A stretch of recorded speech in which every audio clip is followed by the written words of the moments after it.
High food fam, welcome to my another food blog.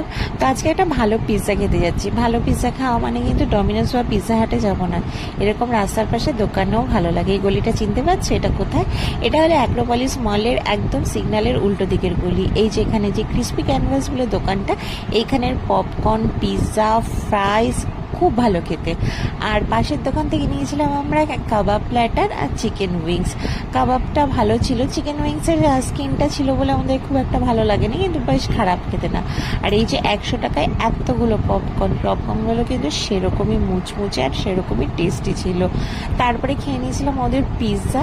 এটাও পিৎজার দাম ছিল হচ্ছে 170 টাকা, পুরো চিকেন লোডেড, সাথে চিজও লোডেড, মানে এক্সট্রা চিজ দিয়ে দেয়, বললেও দিয়ে দেয়, তোমাকে আলাদা করে আর বলতে হবে না। তারপরে নিয়ে নিয়েছিলাম কাবাব প্ল্যাটারটা। কাবাব প্ল্যাটারে 6টা কাবাব ছিল, দুটো টিক্কা কাবাব, দুটো হরিয়ালি কাবাব আর দুটো মালাই কাবাব। দাম ছিল 120 টাকা। খেতে খারাপ ছিল না। তারপরে নিয়েছিলাম বারবিকিউ পপকর্ন, যেটা বারবিকিউ সসে টস করা ছিল। চিকেন উইংসগুলো 30 টাকা করেছিল। আর তারপরে একটা জামো সাইজের বার্গার খেয়ে বাড়ি ফিরলাম। ভালো লাগলে লাইক, শেয়ার, কমেন্ট করো। টাটা।